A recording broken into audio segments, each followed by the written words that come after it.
Well, while Donald Trump is the presumptive GOP nominee, now that his rivals have all dropped out, maybe, Senator Bernie Sanders is not ready to concede anything to Hillary Clinton, and he is poised to win the West Virginia primary today.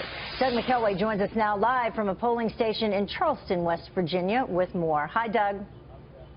Hi, Heather. And if Bernie Sanders does indeed defeat Hillary Clinton in West Virginia today, it will be her second stinging defeat in the week, having lost Indiana last week. And then next week it is on to Oregon, whose very strong progressive streak bodes well for another potential Sanders victory there.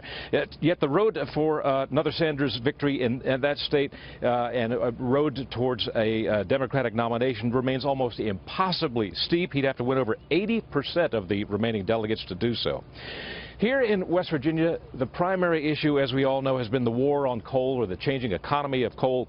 Clinton has not been able to recover from her comments that the coal industry is going out of business, despite her repeated attempts to walk that back and her promises of $30 billion to help retrain out-of-work coal miners and for schools, money for schools that would help alleviate the loss of tax revenues from coal's decline.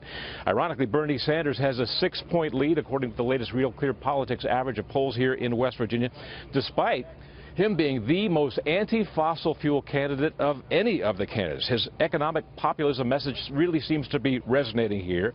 Meanwhile, Donald Trump faces virtually no competition whatsoever. To the extent that he faces any troubles in West Virginia, it is his own mouth, as he expressed at that rally, that huge rally in Charleston last week, that voters, all those supporters, don't really need to come to the polls today. Here's what he said.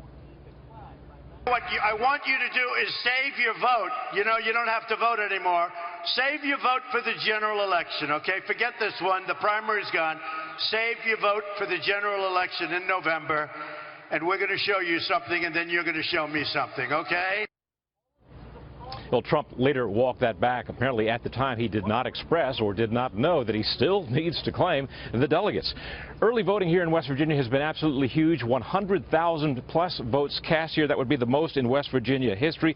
It's going to be interesting to see if Donald Trump captures huge numbers in those early votes. It would certainly be a confirmation that this once very Democratic state has swung in the opposite direction as the changing economies of energy have really taken their toll here.